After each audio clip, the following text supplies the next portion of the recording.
And so when we're not incorporating a healthy lifestyle of eating, sleeping, drinking enough water, breathing, meditating, if we're not incorporating that, it's just going to be harder to accomplish what we want. It's going to be harder to manifest. It's going to be harder to attract healthy relationships. We're going to feel in a more stressed out state, is what I'm hearing you say. Oh, it's like buying a Ferrari and then putting the wrong gas into it and never changing the oil or the water and expecting to like win Formula One. Right. It's not going to happen.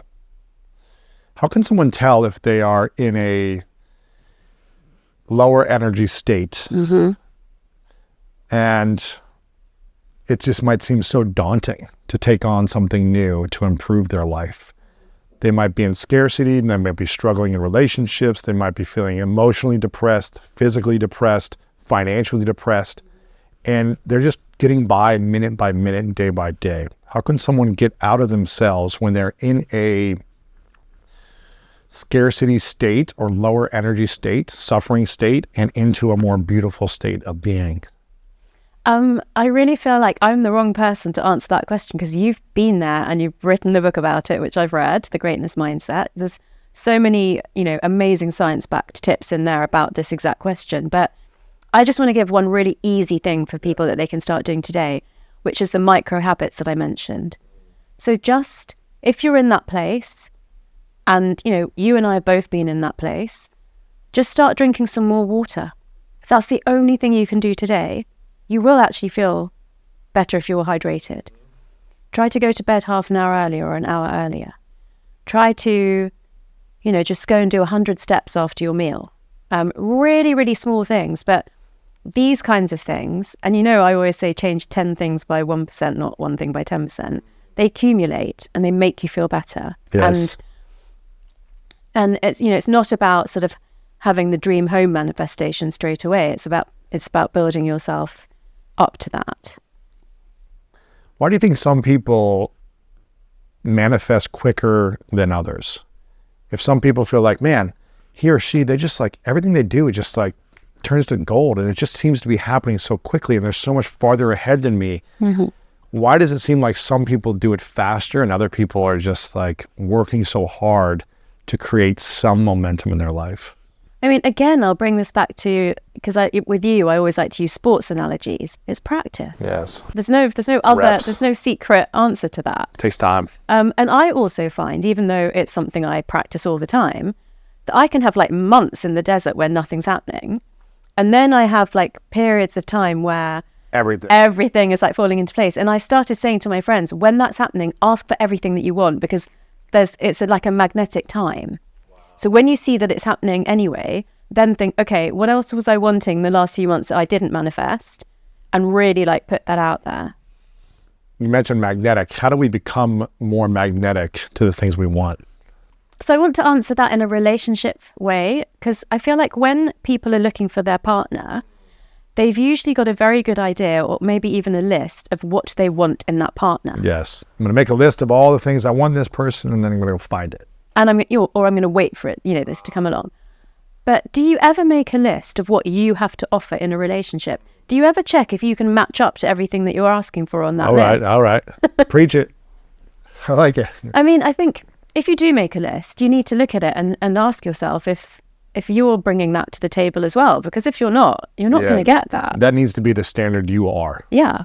The things you want, you have to be that standard. If you're not, then there's going to be a disconnect at some time. There's going to be something that's off.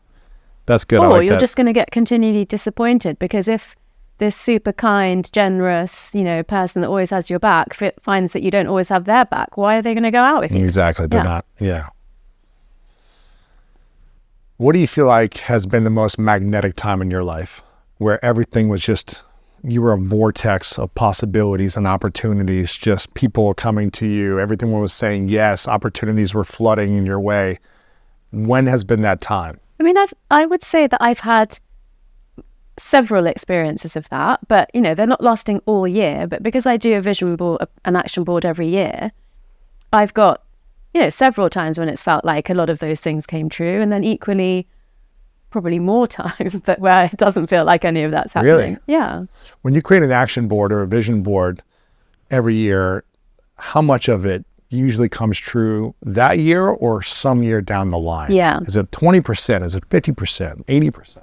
Oh, because I'm very realistic and specific, I would say that 80% will come true within the year. Wow. And some things might have to like leap over into the next year. Wow. And, you know, I'm just going to be really honest with you, because you're my friend, that some of those things just have never come true. Right. And maybe they weren't meant for you. Yeah, that's how I've had to like.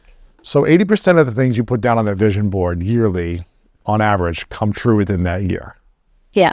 Wow. Do you put a specific date No. next to the thing that you want by? No, but I know I'm doing it for that year, and I know that some of them are quick wins that I can do a lot to push forward, and that some of them are bigger things that I'm going to have to wait a bit for the magic of the universe. Interesting. And I also leave quite a lot of space, because what I've begun to realize is, you know, when I'm in that mode of like everything's manifesting, I sometimes say, be careful what you wish for. So what I also learned was that my brain is limited by what it thinks I can get or I deserve.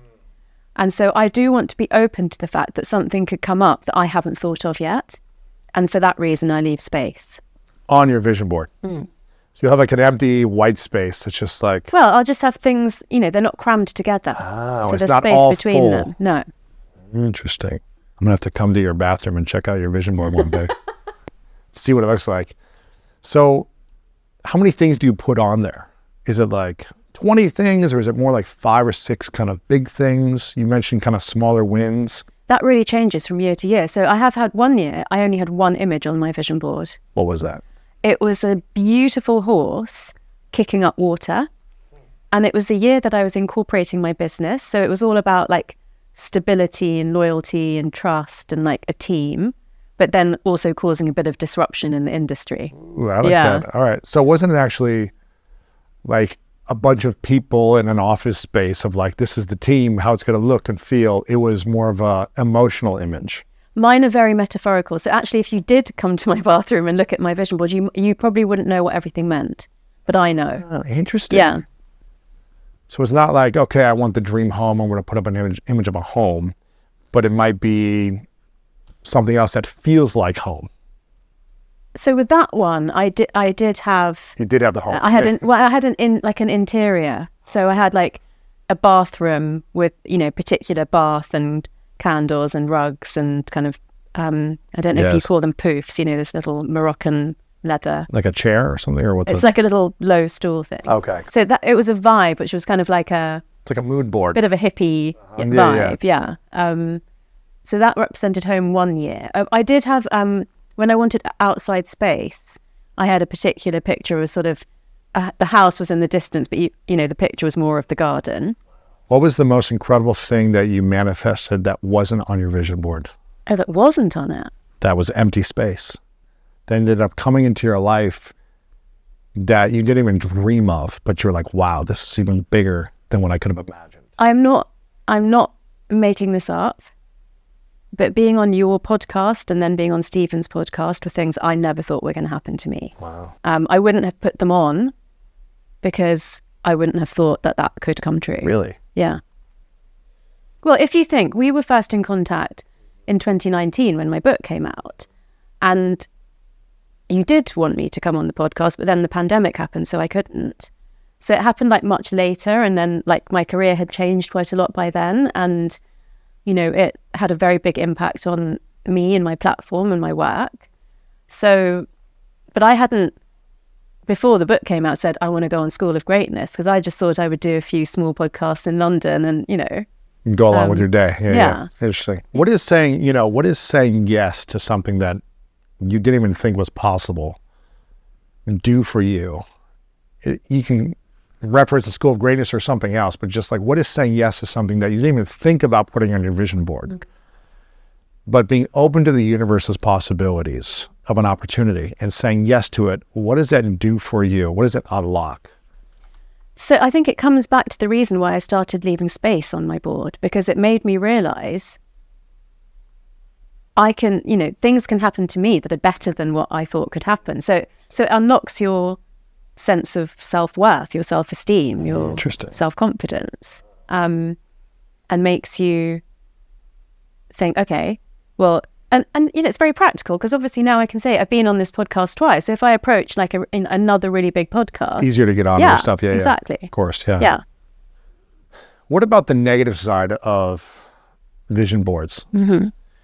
What if someone puts something so big on there that just seems like so unrealistic that this will never happen?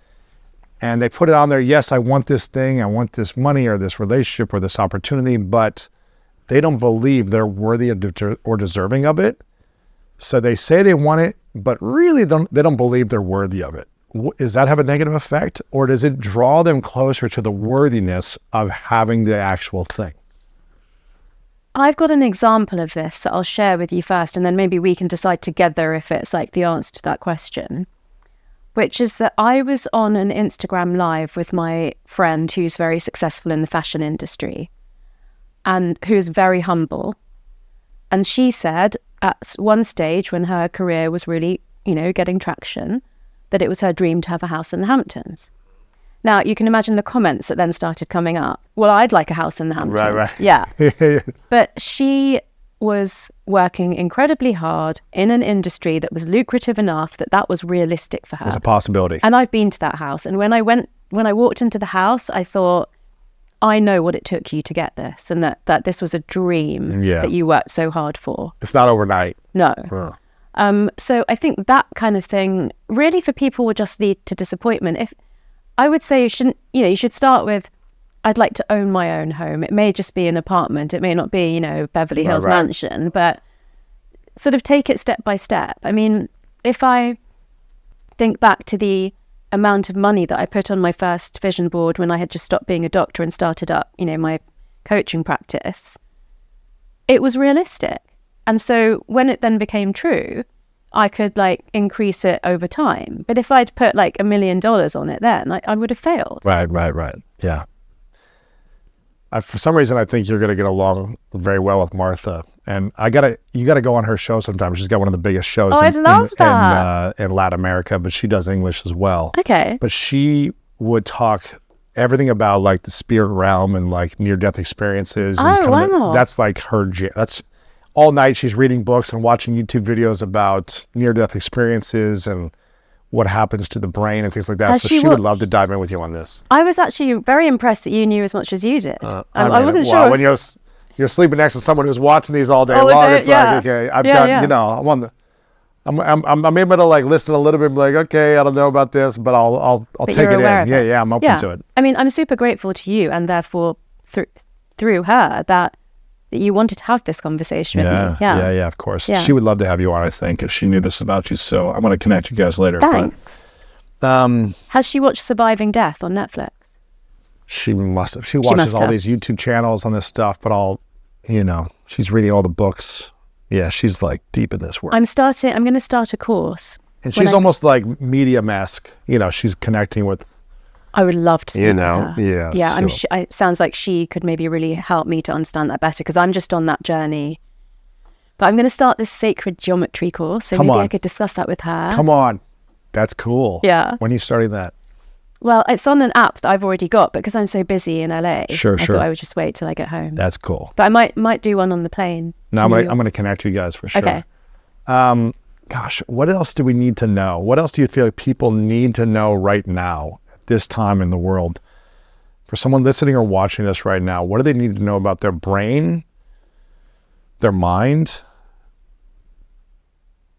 and how the universe works to support them? Is there anything else? It's probably going to be a bit of a recap, but I think it's important to do. Like I said, at the beginning of the pandemic, I realized very, very quickly, within 2 weeks, there is going to be a horrific mental health consequence of this. And then a couple of months in, I started trying to sort of say, does it have to be a mental health crisis or could it be a spiritual revolution? And I don't even really know where that was coming from. It was just a phrase I was using. I didn't really have much to back it up. Obviously, I've subsequently spent 3 years kind of, delving into that personally for my own spiritual evolution. And I want to share that with people because what I'd really like to say is if you are feeling lost and broken, if you've lost relationships, if you have actually lost people are in grief, the answer actually is in your brain.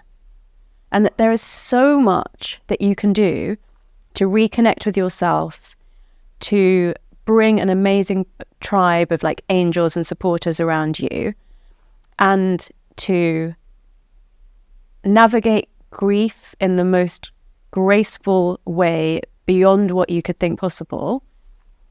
And all the things that you speak about, that I speak about, to believe that and hypothesis test it, because you will feel better, and there's no harm in trying. Wow. Do you ever feel worried being a neuroscientist and being in the science world, talking about spirituality and things that you, I guess, essentially cannot measure? Do you ever feel worried about, are people going to take me seriously, or my credibility, or, are they going to laugh at me if I'm talking about spirituality? Yeah. One of the things I said before, because a question that I get is like, how do you survive in a man's world? How did you do a PhD in neuroscience 30 years ago? I didn't really realize that as a girl, I wasn't... 30 years ago? Come on. Stop it. You're not asking me about my way. age again. Come on. Stop it. That was like 7 years ago. Come on. So I just never thought like, a girl shouldn't do that. I was like, I'm interested in everything neuro, so I'm going to do that. And was it a risk when I gave up being a doctor and started a business from nothing? I guess so, but the bigger risk for me would have been staying stuck in something, that wasn't stimulating me and, intellectually, and wasn't going to open up a whole new world for me. And some people made comments when I wrote The Source about, do you think, are you worried about how this is going to affect your career? I'm just such a no regrets person. And like now more than ever, I am now talking about things that are properly woo-woo. The Source I could back up. And I genuinely believe it's going to help people, and I'm going to find something. And I feel very guided, and I'm like living in trust at the moment. Wow, that's beautiful. I want people to get your book. It's called The Source. And it's really about the secrets of the universe and the science of the brain, which I think is just such a powerful thing. And I think a confusing thing, the brain, the mind, the universe, spirituality, I think it's, confusing for a lot of people to understand. But you bring modern science, ancient wisdom together in simple terms for us to understand. So I want to acknowledge you, Tara, for your consistency and listening to the call within you. Yeah. It's what I'm hearing you say. It's like you were called to leave, modern medicine, I guess, and tap into these new approaches. You've been called to put your voice out there, called to write a book, called to keep tapping into, sacred geometry and all these different things. So I want to acknowledge you, Tara, for your listening to the call, no matter what people think or say. And I don't think people are criticizing you, but that might be a fear or concern that you might have. So I acknowledge you, and I want people to get The Source. I want them to follow you on Instagram and social media, Dr. Tara Swart, anywhere on social media. You've got a lot of things that you're working on, so they can follow you there and stay in touch with you there.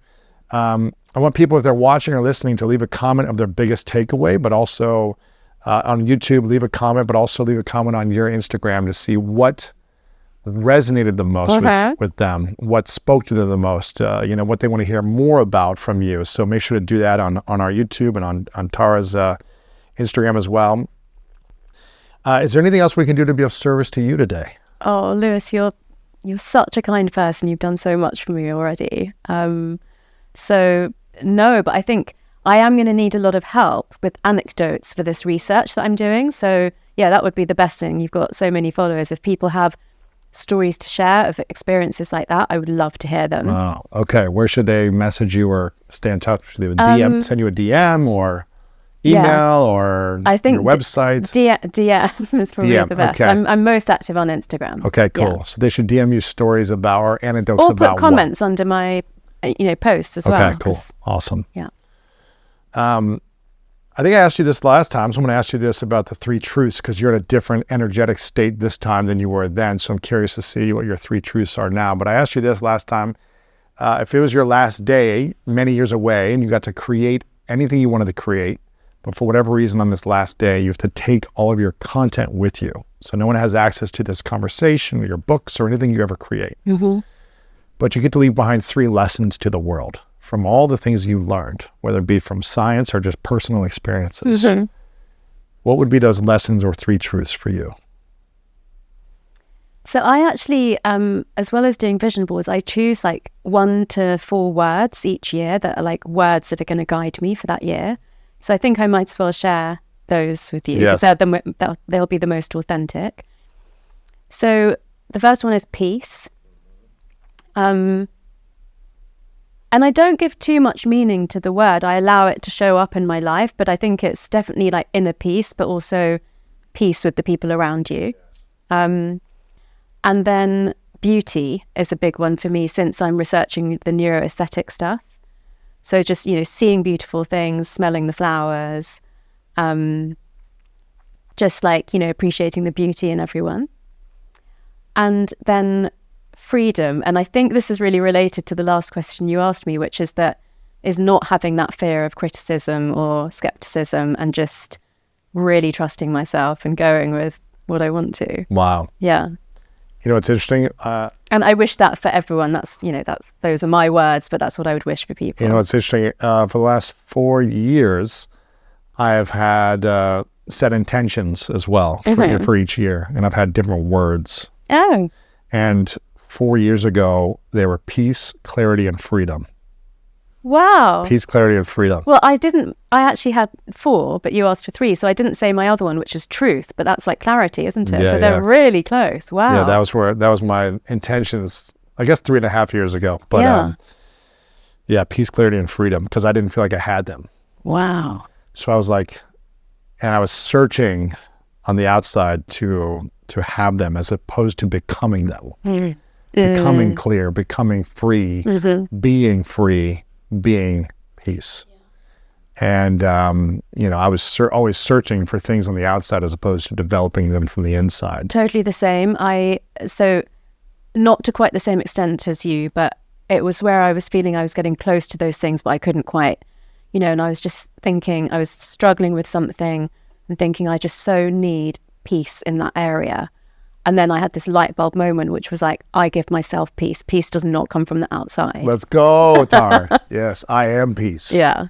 That's beautiful. Final question. What's your definition of greatness? So something else that's come up in the research recently that's become really important to me is about having a purpose that's greater than yourself. So doing something that doesn't benefit you directly, something altruistic, something that's for the benefit of others. And you obviously get a benefit from doing that because it makes you feel good. But it's about kind of, your life is your life. But if you want a life of greatness, I think you've got to do something bigger than something that's just about your life.